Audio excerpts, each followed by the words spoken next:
Like notes through the hourglass, these are the songs of our lives.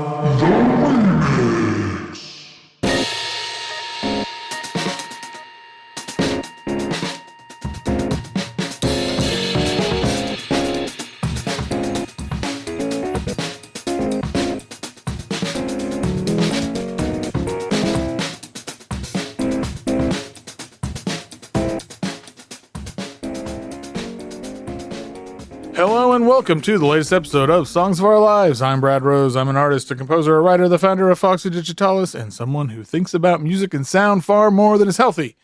Each week, I invite on a guest to talk about the songs and the music that has meant a lot to them and left its mark. Previous guests include Mesa Jalad, Josh Mason, Dominique Madelson, Concepcion Herta, and so many more. And actually, previous guests include my guest this week, which is Sarah Davachi, who's back on the show for a remix episode.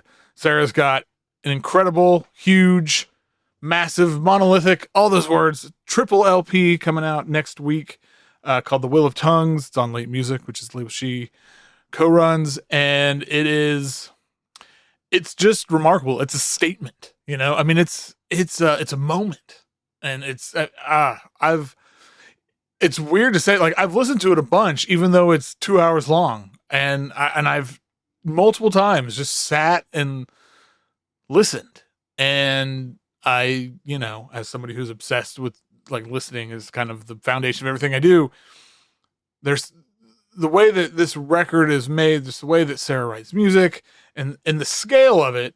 It's just this sort of testament to what, I don't know, what it means to stop and listen.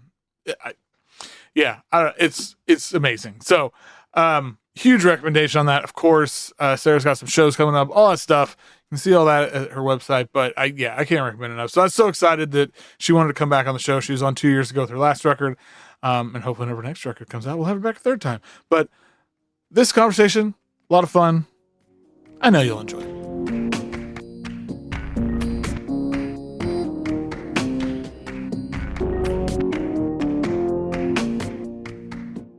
My guest today is a composer, a musician, performer, a master of the pipe organ. Can I say that? I don't know. Welcome back to the show, Sarah Davachi. Thank you so much for having me. Very excited. So you have a new album coming out, which I feel like is underselling it, called The Will of Tongues on August 28th on Late Music, your label. And it's a triple LP. Yeah.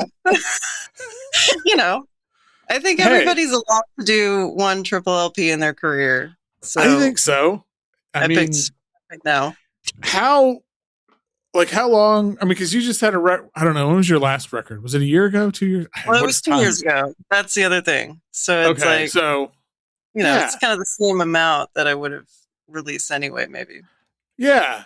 I mean, I don't know. I think it's fun. I am a big fan of, like, I just think there's something great about this huge thing. And before I started recording, you were saying, like, you feel like you need to thank everybody for the undertaking or apologize. I can't remember which one you said, but, like, I don't know. I think there's just something really awesome about putting something out there and kind of asking people, like, to commit.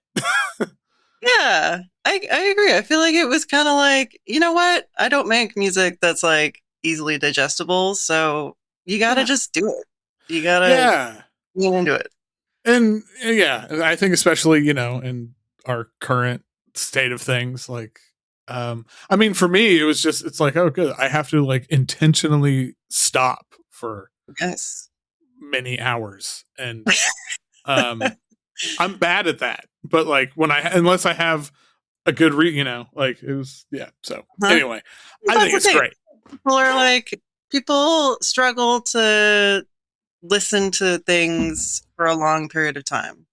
So I feel like if you give them the opportunity where they, like, really have to, then that's good, like, practice to train yourself to be okay. I think so. So you recorded like the organ pieces in 3 countries, right? Is that US, Canada, Netherlands? Yes, that's correct. So I guess were those instruments that you hadn't, like, did you have any sort of relationship with those particular instruments prior to recording this, or was it kind of like walking in new? Yeah, I had worked with most of them before, actually. There were two in the Netherlands. One of them I've used actually quite a bit. I used it on a record of mine called Cantus Descant, which came out a long time ago now, I guess.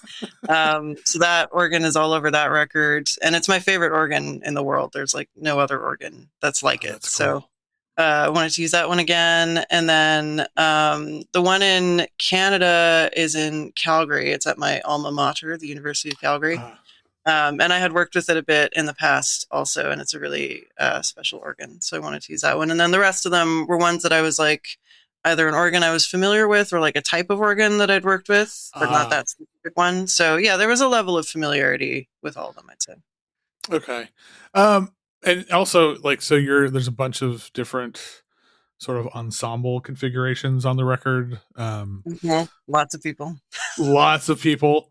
Did when you were like writing these pieces, did you sort of compose these as like a separate worlds and first, and then think about how they'd kind of work with each other, or was I guess kind of like the shape of the whole thing present in your mind from the beginning? Yeah, I mean, it was kind of similar. I guess the way that I work on all records is pretty similar, which is I'll have like kind of an idea and like a plan for it or like a year or even longer ahead. And then once I start working on it, usually there's like one sort of anchor piece that kind of starts things. And for this record, that was kind of the piece that's in the middle record, the whole like record length piece in the middle.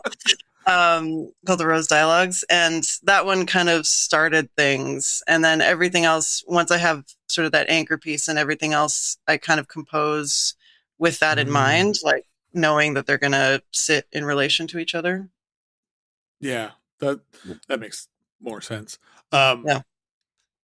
I don't know how to pronounce. Okay, so you have Phaedrus, which is one of the ensembles. Yes, that's correct. And Diapason? I don't know how to. Well, I mean, I guess Diapason is how I would say it. Okay, so they work in different tuning systems, right? Like they're when you're writing for those musicians for those different systems, like does that sort of change how you approach the material compared to like writing for an instrument like an organ, which you know so sort of intimately yourself, or is it kind of the same approach? Yeah, so I determine the tuning for those ensembles. So it's the same. I mean, it's different in the sense that like the piece is approached differently. But I'm learning that like the composer's job can be very like just decide what you want them to do and they'll find a way to figure it out, and like that's what they enjoy. Players enjoy like the puzzle of trying to figure out how to do something. So yeah, it's the same approach in that way, but yeah, I was just selecting the tuning systems for them. What was it? So you also worked with the Chamber Choir Ireland, not Chamber Choir of Ireland. How was that? It's cool. It's crazy. that one's probably the most like like straight piece, I guess, on the record, or like the most straight like process.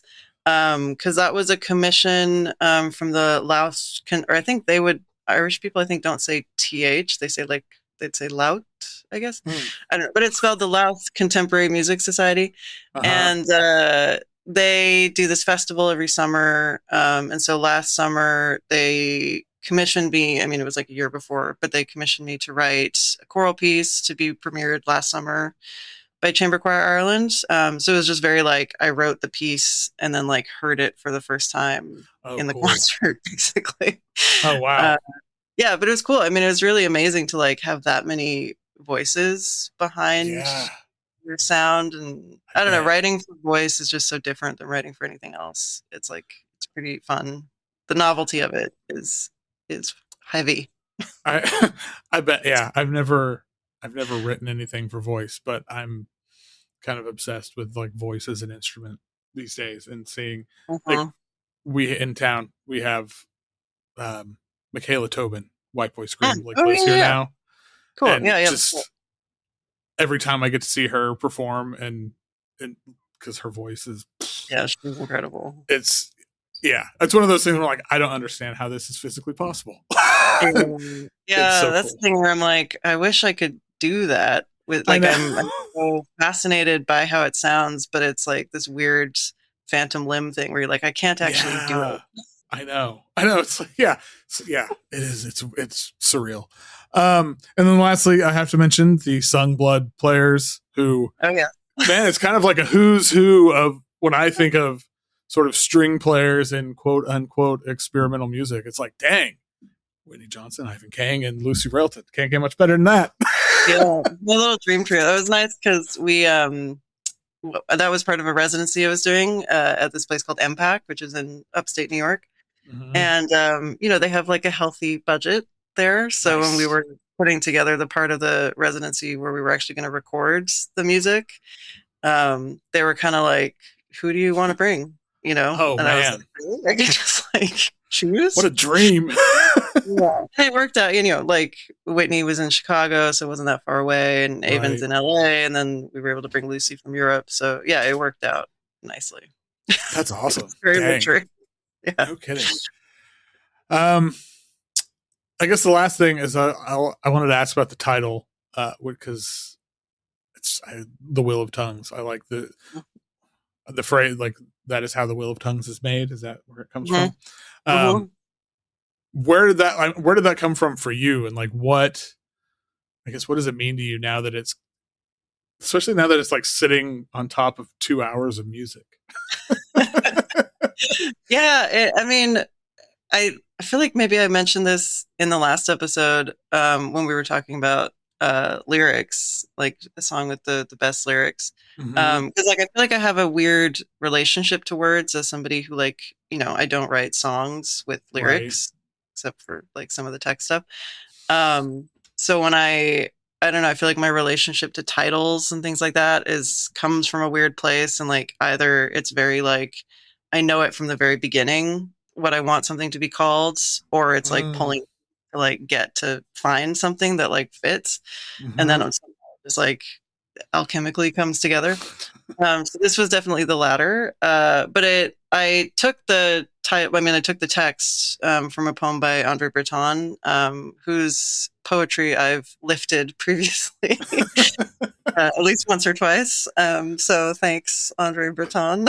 Yeah. Welcome text. But the way that I do it is I'll take lines from poems or things like that, and then kind of rearrange some of the words or take them out of context, put them with something else to kind of create a new meaning from it. So this for me, the Wheel of Tongues for me, like we were kind of saying at the beginning, I just feel like, things are trending in such a harsh direction of you need to make everything digestible and it needs to be quick and easy and just take away all of the weight of things in that way, and I just wanted to lean into the opposite direction of you know what? No, this kind of expression is important. This way of engaging with things that are long and can be difficult and that require engagement. So for me, that's what the Wheel of Tongues kind of means, is this emphasis of saying it while you're here to say it, Hell yeah. Well, it comes back to death for me also. So. Well, right. Well, it's kind of, anyway. That's the only time it's all going to slow down. Right. One time this is so morbid, but I remember one time my dad, when I was a kid or a teenager or something, my dad said to me, one of the great things about life is that everything eventually comes to an end. Yeah. Right. It's true. It's true. Sometimes I'm well, yeah, I can sleep when I'm dead. I can rest when I'm dead. It's a good thing to, and there are some days, and again, this, never mind. I'm not going to go down that road. There's a whole other conversation that nobody wants to hear on this podcast. It's supposed to be fun. Okay, well, let's awkwardly segue into talking about songs that are, a lot of them are fun. I think most of these are, there's a lot of really fun ones on here, actually. Okay, what is the song you wish you could hear again for the first time? Okay, so for this one, I picked this song by a band called Harmonium, not to be confused with Harmonia. And it's a song called Vert, which means green in French. And their Harmonium's like Canada's, quintessential prog band. I guess outside of like Rush, Harmonium is like the cool prog, Yeah. Yeah, they're a band from Quebec, so they're French Canadian prog as well, which is even better. But yeah, this album was the first one that, if you can believe it, there was a time in my life when I hated prog music. I thought it was so like over the top and arrogant and pretentious, whatever, I didn't understand it at all. And this record was kind of the first one that I listened to where I was like, oh, maybe I'm wrong. So it was like, I think of it as like my gateway prog, I guess, into, where I am now. It's, I'm not, I think we talked about this last time. I'm not a big prog guy. But this is great. Like, this is awesome. I don't know. Yeah. So it's got me rethinking something. I'm like, I want to hear more of this.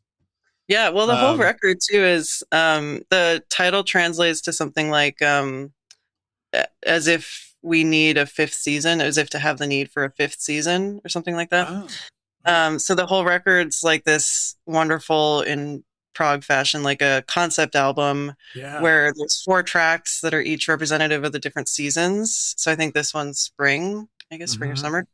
And then there's a 5th track that's like the imagined 5th season. Ooh. It's amazing. There's mellow everywhere. It's great. Like, you were describing, you thought prog was like over the top and pretentious. I can't remember everything. And it kind of is, but like, but I think maybe, and again, I have a mixed relationship with prog.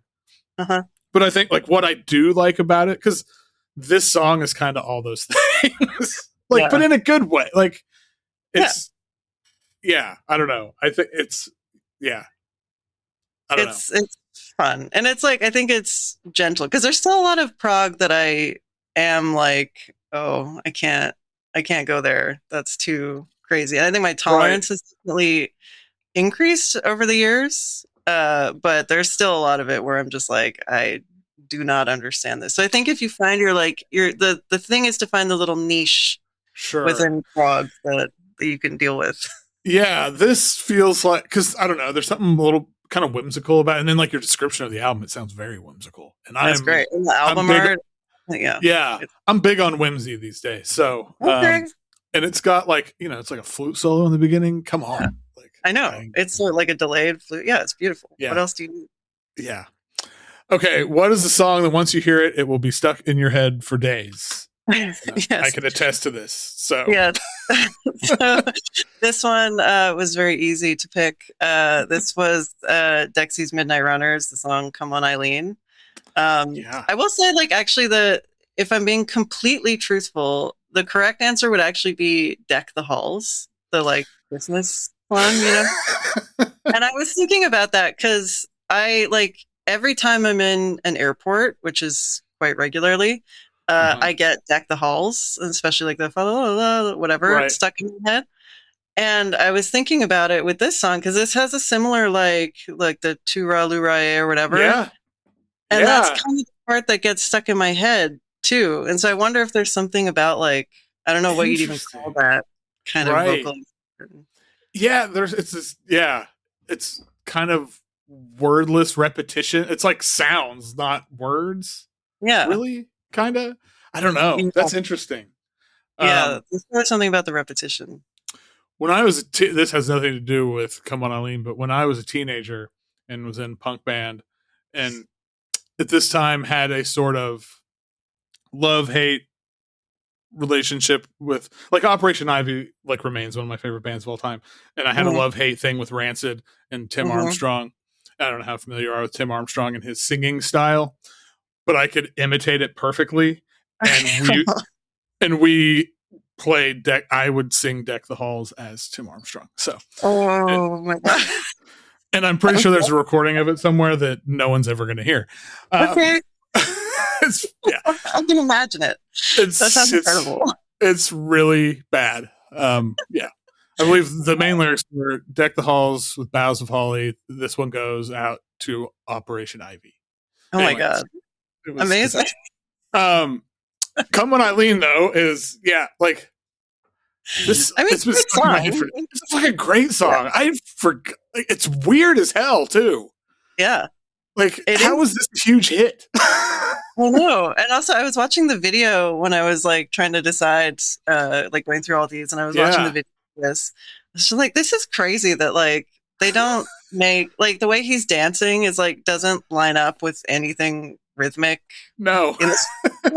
It doesn't make any sense. It's just like it doesn't. They don't make videos like that.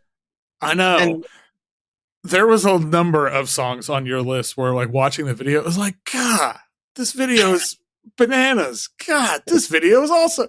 And it was, they don't make it like that anymore. It's too bad. Yeah. Like back when music videos were an actual art form. I know. And I think that band. I don't even know if I've heard any other songs. I don't think I have. Yeah, one hit wonder thing. I know, but hey, if that's going to be your one hit, that's a hell of a. Yeah, they're enjoying life from that one hit. I know. Hey, if I ever wrote a song this good and catchy, I would just thank you, good night, and just cash in for the rest. Yeah. What is your go-to karaoke song? Yes, so this one was also easy. Look, I'm not a big Alice Cooper fan, generally speaking, but I love this song. The song I picked is Hello, Hooray by Alice Cooper. Yeah. It's a good song, and it's a good song. Yeah. Yes. Yeah, I love the theatricality of it. Like, I guess as like a performer who has, I would say, an absence of negative theatricality. Negative.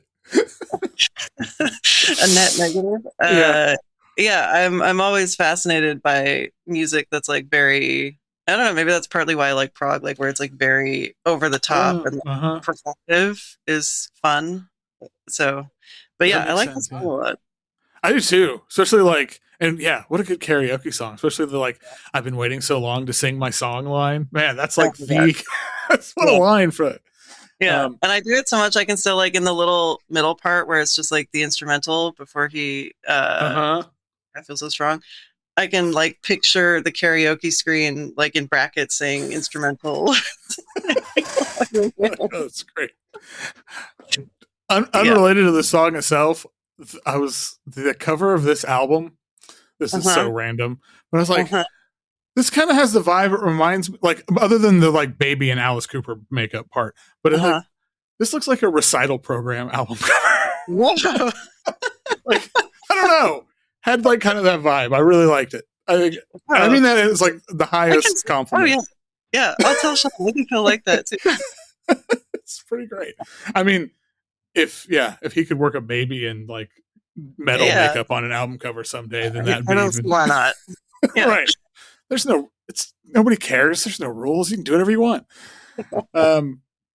Okay, what is the funniest or silliest song? Okay, so I mean, I don't know if this is like the silliest song ever written or whatever, but for me, there's like, to me, this is like a classy, silly song. Okay, yeah. Explain it. So it's essentially the collaboration between Frank Zappa and Captain Beefheart from the cursed album Bongo Fury. And the track I picked is Carolina Hardcore Ecstasy, which I will say, like, for your listeners, I did you a solid because this is the most. It's like the most listenable. Song. Yeah, it's the most listenable song by very far on the album. Yeah, maybe the only listenable song. Probably the only listenable song. Yeah, the rest of the record's pretty upsetting. know. Like I was when I was going through the different songs I had in mind, I was reading. I found like a Reddit thread about this song.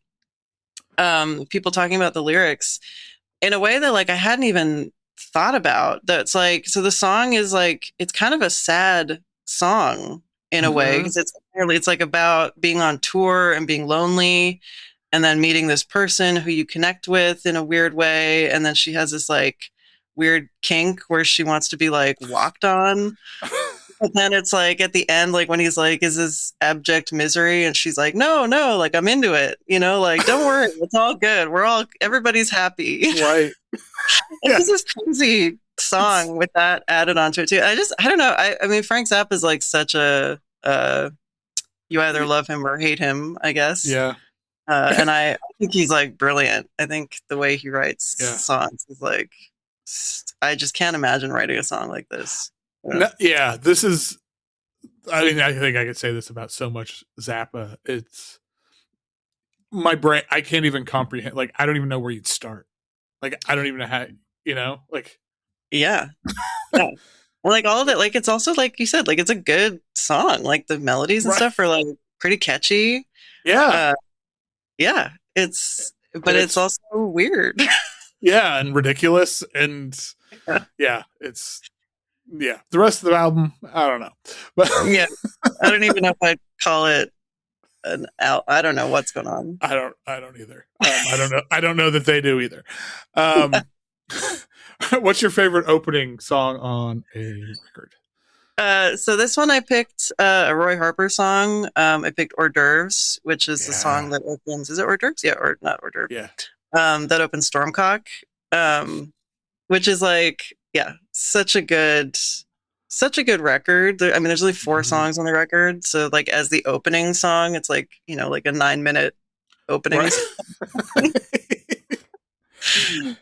It's just, I mean, I love Roy Harper. I think it's like, it's I love everything about the song. It just like drops you right into it, like you're in the record. You know, like it's and it's so like. There's so many, I don't know. I find that like he's, you know, on the surface, like a singer-songwriter or whatever, but the way he arranges things and like the production on his songs is so intricate and like detailed in a way that like is just different from so much other music like that. Yeah. And this song, I think is like an opening song also. It's like, what the fuck? Right. It's like, oh shit, okay. I mean, you know, if you get like 5 minutes into it and you hate it, maybe that record's not for you. Yeah. Probably not. Do you like, I mean, that's one thing, like the reason these 2 questions I like to ask, because sequencing is a big thing for me. I get obnoxiously obsessive over it sometimes. Do you think a lot about sequencing? Like, especially when you're sequencing, like, you know, 2-hour triple record. Obviously, you kind of had the middle, right? Yeah. Yeah. Did you then like build out from there? Yeah. Yeah. Like, sequencing is like probably one of, if not like my favorite part of making a record. I love it. Yeah. It's so, I mean, it's like a puzzle or something, right? Yeah. That, like, it scratches that itch of figuring out the balance of things, and I love doing it. And it's harder for me because, you know, it's like there might be 2 tracks on a side, so it's like which one's going first, you know? Right. Is kind of what it comes down to. But it's still like a balance of like, which side is this going to be? Which is going to follow this? You know, sometimes I even like will have to. Sometimes I'll stick so hard to a sequence that I'll have to like this track has to be shorter or longer because it needs to sit where it is. Been there, done that. Yeah, so I sequencing is like really important to me. One time I actually read this is many years ago, but I read a review of an album where somebody was like, "I'm so sick of how Sarah doesn't pay attention to sequencing on her albums." Oh my god. It's like the worst insult. Wow, dagger. I spent so much time. It was horrible. Oh my god. Yeah, I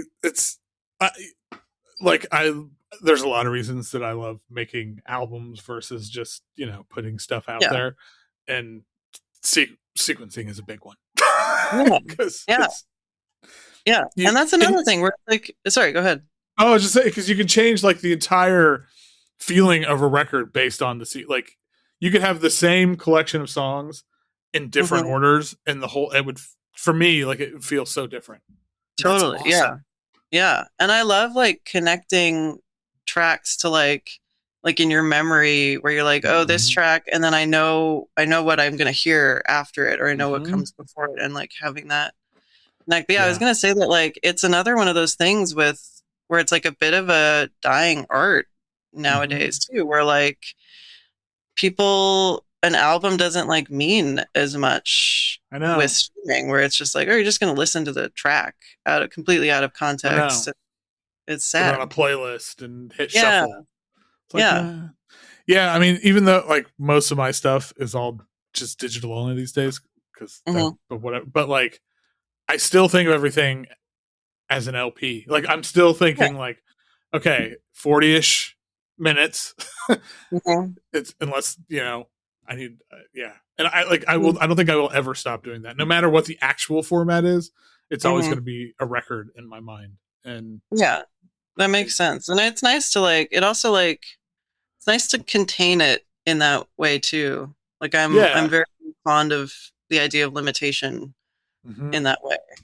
And sequencing is like a fun, like a balancing act within your little box. Yeah.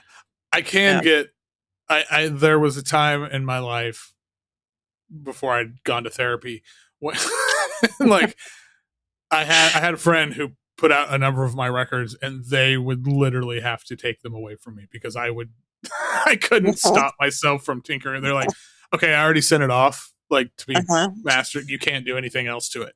It's like, fuck. Sometimes I probably still need that, but anyway. I know the feeling. I mean, sometimes wake by like, oh my God, I should have put that track first. What have I done? Yeah, I still have. It's one of my favorite records I've ever made, and I wish I could change the order of 2 songs. It's still so bad. But anyway, what is your favorite closing song on an album? So this one I picked the final track from Noise' first record. I guess the pronunciation would be Lieber Honig, like dear honey or something like that. Beautiful track. Oh my God. Yeah. Unbelievable.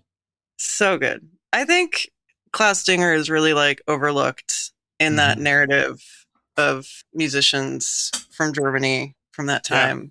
He's like really underappreciated, I think. Like, who sings like that?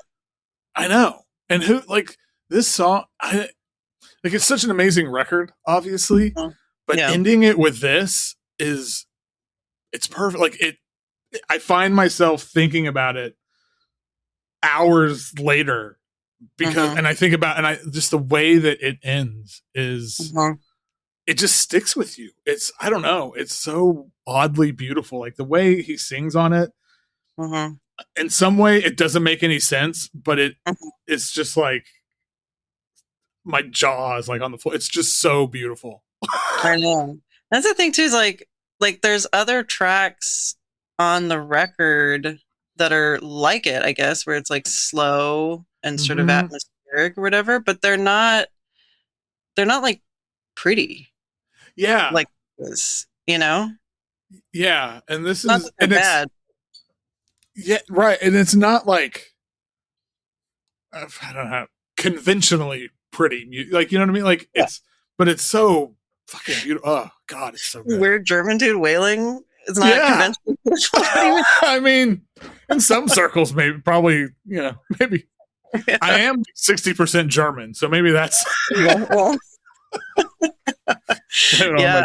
not like, and the simplicity of it too. Like, I think, I don't know. I mean, I don't remember if we talked about this last time, but like one of my big pet peeves is people who hear like, minimalist styles of music and are like, oh, there's nothing happening. It's so easy. Anybody could do, baby could do this, like that kind of stuff. And I think like it's very easy to hide behind a lot of stuff going on, you know? But once you start to like strip things away, there's like a vulnerability where like every single thing that's there has to be kind of perfect. Yeah. And it's like, it's really actually hard to do it well. And I think this track is like a testament to that, where it's like, it's so simple. Like they're just the vocal line and the guitar, they're just following each other. Right. Basically. But there's something about it that like you could try that 100 different times and it wouldn't sound as good as this. Yeah. I mean, that's a really good point though. When you don't have all the stuff to hide behind, like it is, and this is, a perfect example. It is so vulnerable. Like to put yourself out there and to end your record with that. Like this is the last, especially, back when, records where that was like maybe the only impression anybody had of you. Like, and that's the last impression you're going to give people of you. Like, God, that takes guts. Yeah. It's crazy. It's thrilling. Yeah, it is. And, I like the whatever, like the kind of sound that Noi is known for. Like, I like that too, but like, I don't know. It's sad that stuff like this gets overlooked. Or it's like, it's the same with like Kraftwerk, where like Kraftwerk's catalog is so vast. Right. And there's so much stuff that doesn't fall into that, like, sort of, right. motoric Kraftwerk thing. Exactly, yeah. And Klaus Stinger's part of that too, Yeah. Well, justice for Klaus Stinger. Yeah. Is he still alive? I don't think so. I don't know. Actually, that's a good question. I have no idea. God, he's got to be pretty old if he's. Yeah. Let's see. Klaus Stinger. No. Nope. He died like 20 years ago. Yeah. Okay. Well, still. Justice for Klaus Stinger. Yeah. What is the most fucked up song you've ever heard? Okay. So, this one, look, I cheated a little with this one. I struggled with this one. I didn't want to do something that was like, some like seriously fucked up shit that you like scroll across on like Discogs. I will say that this question was added to this version of the podcast specifically so Sarah Hennies could talk about Jandik. Wow. And then she picked something else when I actually God damn it, Sarah. Anyway, it's like the most Sarah move ever, but that's funny. Well, you're putting it out into the podcast universe. Somebody else will pick it. Okay, for this one, I picked a T-Rex song. Picked Cosmic Dancer. I'm a very like superstitious person. Okay. And it's weird because I like reference death in a lot of what I do. Right. But I find it so eerie that like this song, it's kind of like about like the cycle of life or whatever. And there's like a line where he says like, I'm dancing into the tomb or something. And then he like dies in a freak car accident, like not too long after. And it gives me like, just even talking about it, it like gives me chills. Yeah. There's something weird about like hearing people who that they died. Exactly. Not too long after. And then it's like hearing them talk about being dead and it's weird. I don't know. Oh, I never made that connection, but now I'm getting goosebumps. It makes me laugh. It's a really lovely song. And it's like a nice, like wistful kind of about life or whatever. It's not like sad or anything, but it just, I don't know. There's something weird. So I don't know if I need to like lay off all the death. No, that's. I don't know. But I'm a superstitious person in that way. Whenever you sent your list, I was like, what is like? That makes perfect sense though as an answer to this question, and now I'm kind of creeped out. Like I just did a little like knock on wood. I just like knocked on my desk. My grandma was so superstitious. Like I don't know if she always told me you have to knock 4 times. Oh, that was. I was like, oh, okay. So ever since then, I'm doing 3. Oh, see, well, I guess it depends. and if there's no wood around, you have to hit your head. That's okay. Knock on your head. So that's Interesting. What she told me. Is she from the German side? No, actually, she's not. She was like the one not German. Uh-huh. I mean, I think she had some German. I'm trying to think, but her family name was Matthews, so I think they were English. So yeah. Anyway, she was a weird old lady. I know that much. Yeah, I think I'm gonna be a weird old lady. Yeah. The older I get, the more I like kind of lean into my weird. I don't know if it's like borderline OCD or something. I definitely my weird superstitions. Yeah, I've just sort of accepted it. It's just how it is. What is your favorite love song? Okay, so this one is maybe not really a love song. I hear it as a love song. It's a Leonard Cohen song called "One of Us Cannot Be Wrong." Mm-hmm. I guess if you like pay closer attention to the lyrics, it's like maybe kind of like about unrequited love. I don't know. Still love. I mean, you can define it however you want. Yeah. There's also like, it gives like some stalker energy to me. Like I smelled your clothes kind of energy. Well, yeah. Where are we going with this? So I don't know if it falls into the conventional, speaking of conventionality, conventional love songs. But I think there's something so like sweet and so sincere about it. And especially, I love, again, like going back to the way that the song structure is and how that kind of relates to the way the song feels. There's something like just so simple and repetitive. Like there isn't even a chorus for the song. It's just verses repeated over and over. And then like the last verse, he's just like wailing, basically. I know. Yeah. Yeah. And it's so like raw and it's like, oh my God, you're incredible. Just so like sad. But in a loving way. Yeah. No, I'm here for it. The stalker thing is true.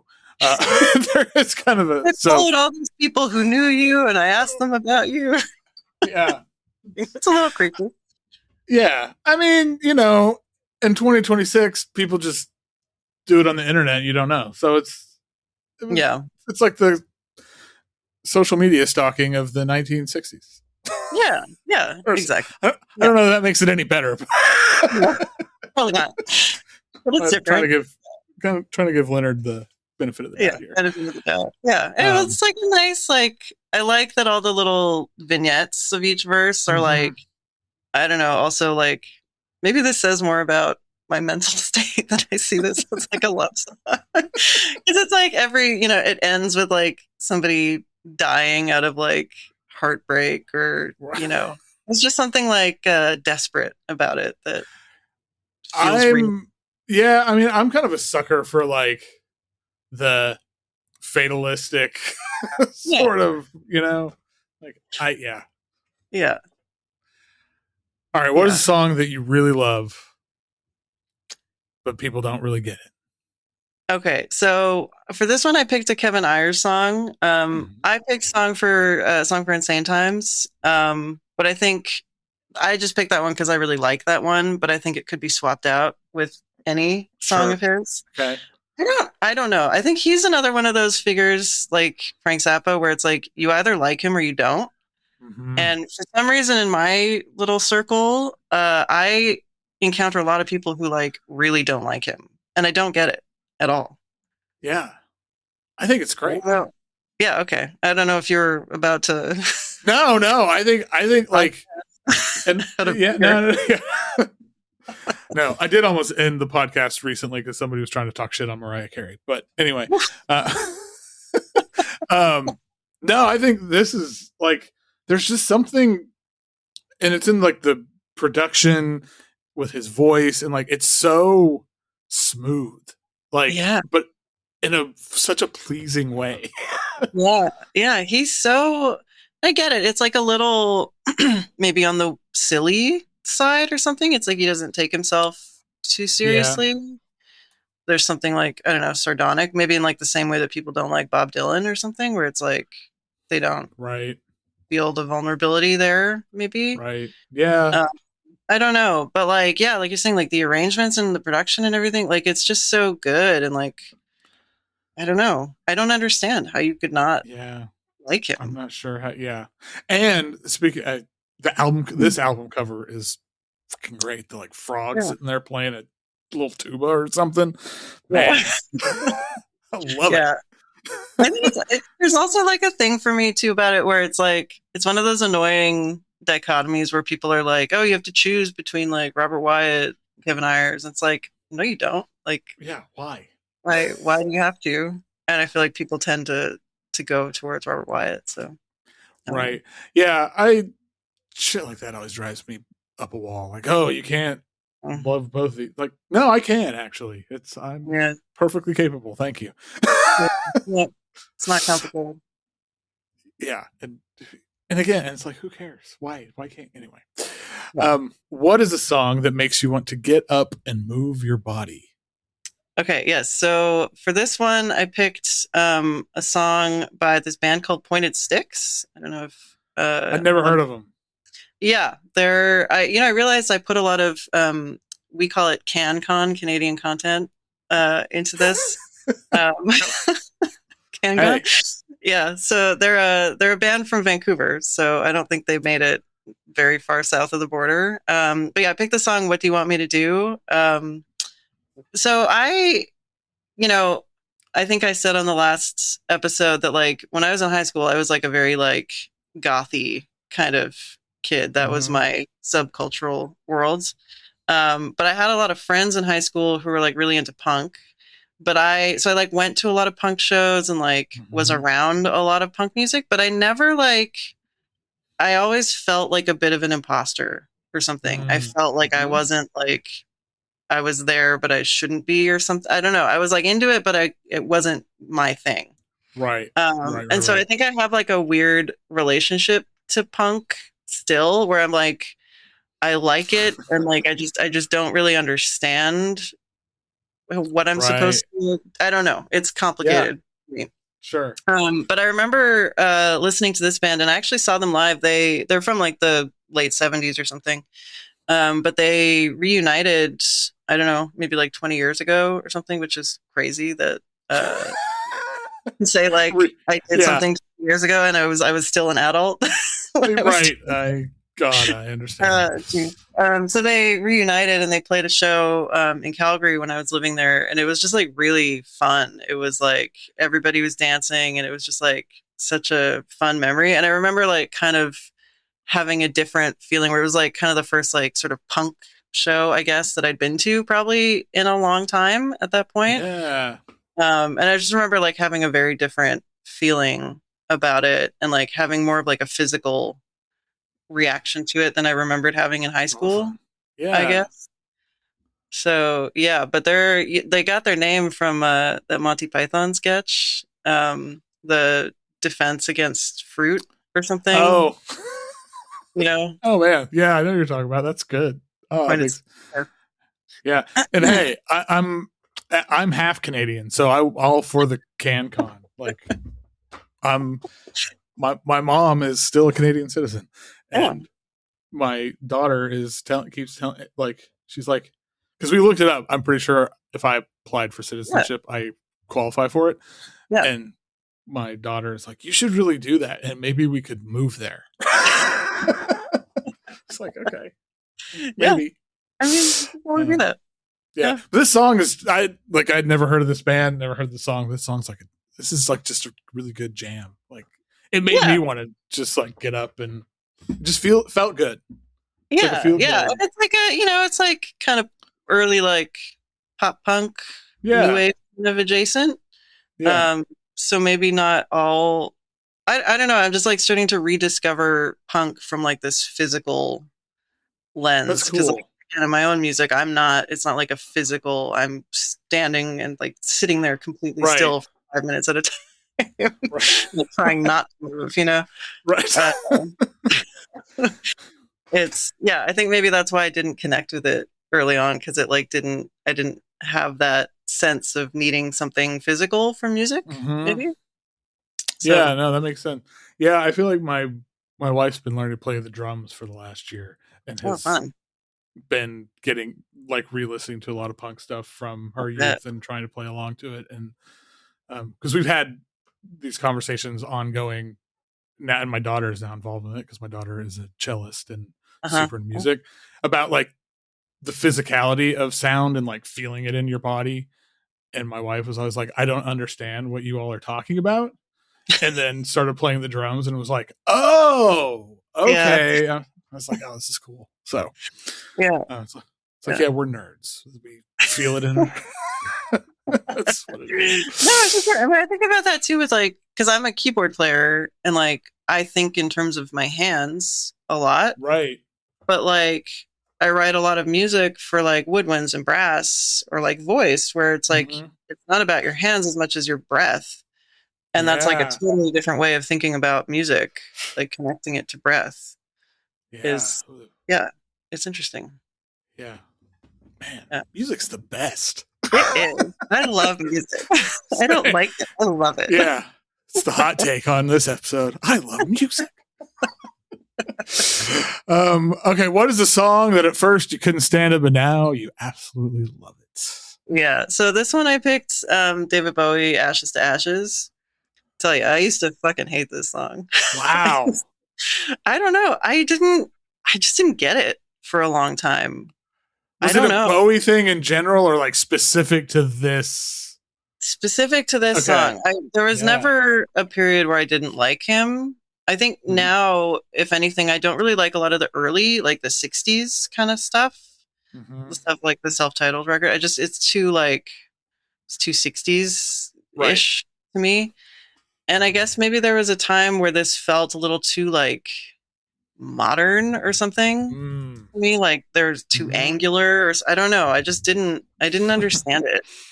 And I don't even know what changed. I just remember listening to it one day because it was like a hit. So I don't know if maybe it like came on the radio or something. And I listened to it and I was like, oh, this song's amazing, actually.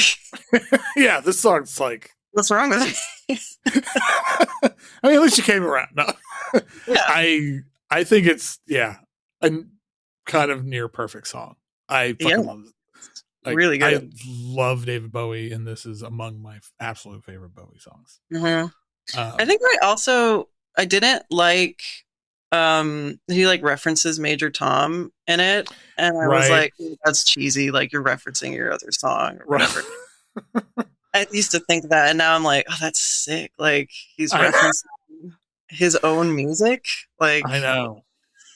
And like the way he references it too is not just I don't know. It's just it's very clever. I know. So I'll be the first to admit I was wrong. Well, there you go. And the video for this is wild too. Oh, like, I don't know that I've seen it. Oh, it's really good. And I remember reading a story around it where they were part of it. It's like they're on the beach somewhere, and he's dressed up like a clown, as you do. And it, apparently, like when they were filming it, some guy like just came by. I was like walking his dog on the beach, and they were like, "Hey, can you go somewhere else? You know, we're in the middle of trying to film this thing." And the guy was, like, "What? No, I don't know." And they're like, Bowie was sitting in a van, like in a clown. He was like, "Don't you know who that is?" He's like, "Some cunt in a clown suit."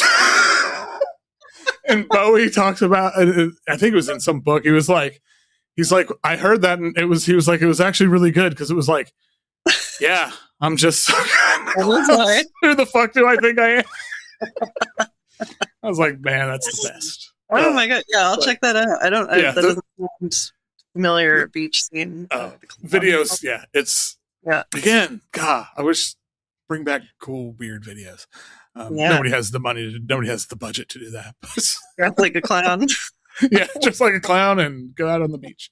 I mean, I could do that. I just clowns freak me out. Yeah. If you're running for political office or a professional wrestler, I don't know which one you picked, but what song would you come either to the stage or to the ring to? Yeah, this is my favorite question to answer. Oh, good. This is really fun. I picked professional wrestler. Okay. not. I would. Your pick would be wild for a political rally. I mean, it could work. It could. I would vote for that person. Yeah, I would too. I'd be like, take all my money, But the song I picked for this is a Bauhaus song called Mask. This is kind of another one of those songs that, like, when people are like, oh, I don't like Bauhaus, I don't like, that 80s shit or whatever, where I'm like, oh, but you'll like this song. Yeah. But this song is so cool. And I just think it works, like, it has like a cinematic aspect that I could see working for, like, the the theatricality of walking into the ring or whatever. Yeah. And I even, when I was thinking about it, I went like pretty far down the rabbit hole where I was like, because like the first line of the song is like, the man of shadows thinks in clay. And I was like, oh, you could do this, like, you could be this character of like the man of shadows. Like that could be your wrestler persona. Oh, that's really good. Like halfway through the song, it like opens into this beautiful, I think we talked about that last time too, with like the Butthole Surfers or something, where it's like this thing about like 80s music that's like electronic but has acoustic guitar featured very prominently. Yes. Like pierces through in this really beautiful way. Yeah, and like the vocal melody is so pretty and like yeah, that would be really good. And and then like the last line is the shadow is cast, like that's your like finishing move or something. Yeah, like, totally. You like, man, it's like, oh, the shadow is cast. I win. Oh man, I don't know anything about professional wrestling. I used to watch it as a kid, but this all makes perfect sense. Yeah. Well, here's like a fun anecdote. When I was in junior high, anybody who is my age who like went to public school in Calgary probably had this substitute teacher who was one of the Hart brothers from like the Hart wrestling family. Bret Hart.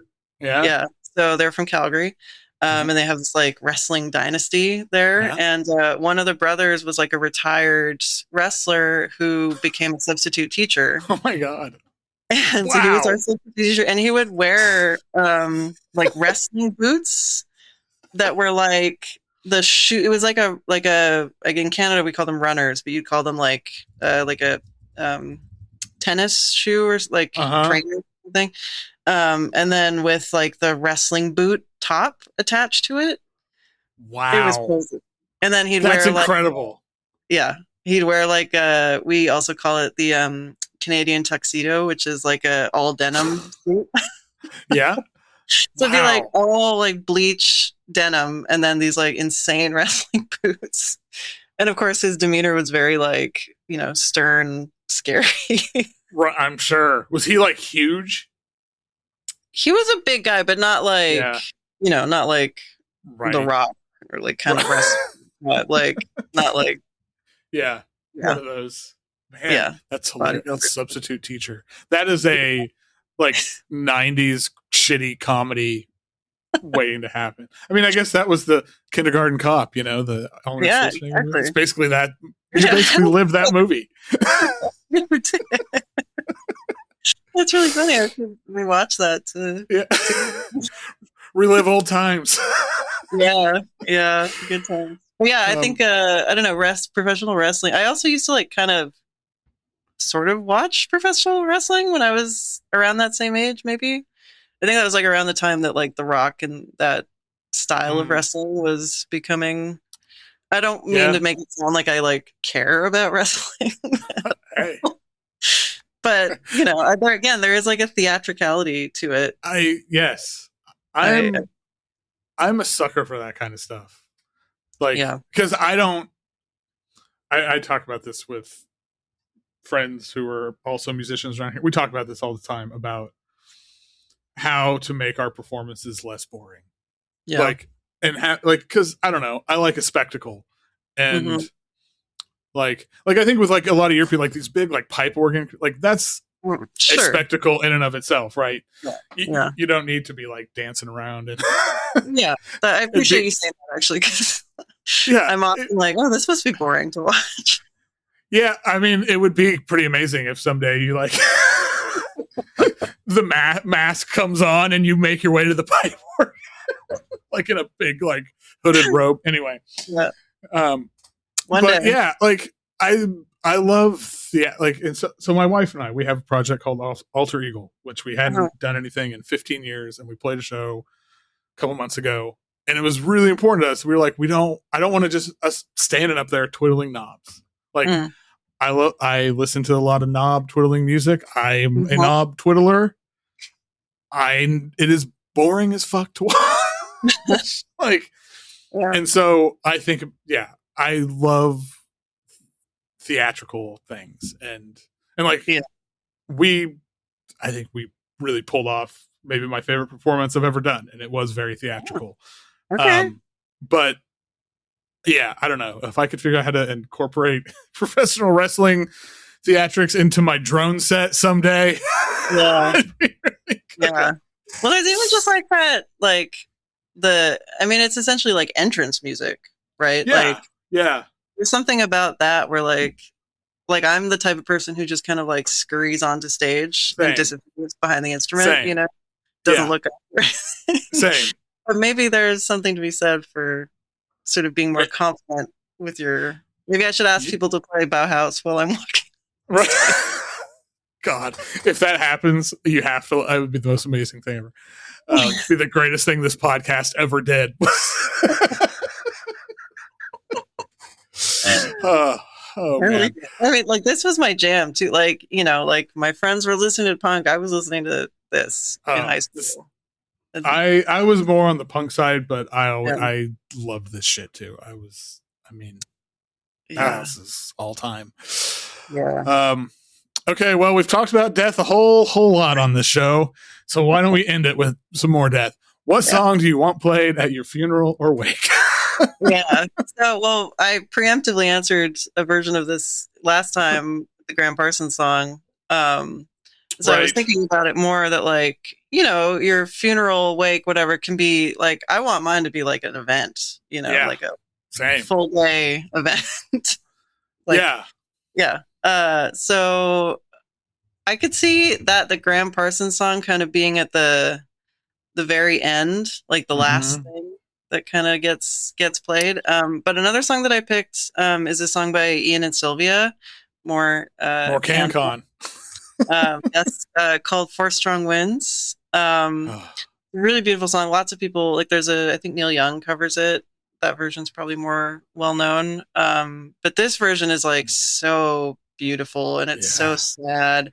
But it's also like, I think I like, and maybe why I like think about death a lot, or like why I like to engage with it, is because I think there's like this nice balance where it's like, it doesn't have to be like sad, there can be this like light, not a lightness necessarily, but like, I don't know, something like meaningful about the closure of it. This song really captures that. Yeah, and I'm also like, in addition to being superstitious, I'm like a pretty like cheesy, sentimental person, and they do name drop Alberta in this. So right. Yeah. I don't know. I don't have any intention of dying there or being like buried there, but be nice to. That's where you're from. Represent. Yeah, exactly. Yeah. My mom, like, she's been in the States since she was 5, but she still feels that way about Manitoba. She's from Winnipeg. So it's like, Yeah. It's in you. Yeah. I will always feel that way about Oklahoma. I mean, I've lived here my whole life, but someday I won't. Like, according to my kid, we're moving to Canada. So, like, maybe we're going to Manitoba. Then I'm like closing the loop.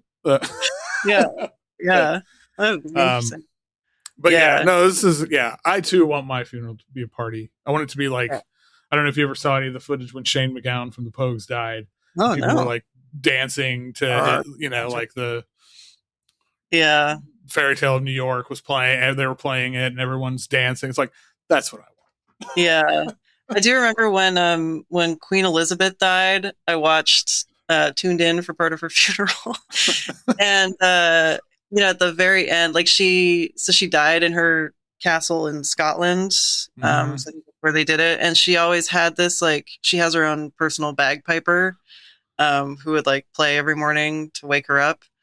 And so he like worked with her whole career. So career, I don't know, it's a weird way to refer to royalty. Her whole life. Her reign. Yes, her reign, exactly. And so at the very end of her funeral, when they were like walking her casket out, he followed playing the bagpipes. Oh, and man. Oh my God, that's what I want at my funeral. Super random thing about the Queen dying has nothing to do with anything, but I still find it hilarious. So, when the Queen died, they canceled everything for like a week or whatever. But I think it was like right after she died and stuff still happened. And like I read this story about on the West End, they were performing, like Wicked was running. And so they had they announced like, oh, the Queen has died, had a moment of silence right before it, and then went on with the show. And the first line in the show is "Good news, she's dead." It's like the Queen is dead. Yeah, it's so good. That's amazing timing. Yeah, oh my God. I know. I'm just like, God, to have been in that theater in London with that. Oh, that's perfect. Yeah, oh my God, that's so good. Yeah, I would have loved to see. All right, that's a lot of death for one show. Sorry. Oh, that's great. I mean, hey, this was a hell of a good time. The Wheel of Tongues out on the 28th of August. I know you got a bunch of shows coming up and stuff too, don't you? Yeah, I don't know when this is going to air, but I basically all of October I'm pretty much on tour, a bunch of dates in Europe, doing 2 release shows in the US, one in LA on September 10th, one in New York on September 25th. And then there will probably be a few other things that are cooking for the rest of the year. Awesome. Too. Yeah. Everybody go. Everybody buy the record. Take 2 hours out of your life. Please. Do nothing but listen to the record. You can do it. You can do it. I have faith in all of you.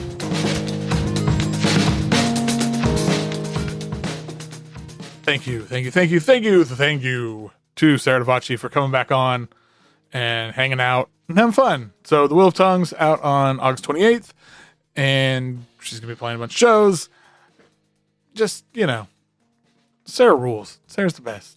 One of the great living composers we have. Thank you all for listening.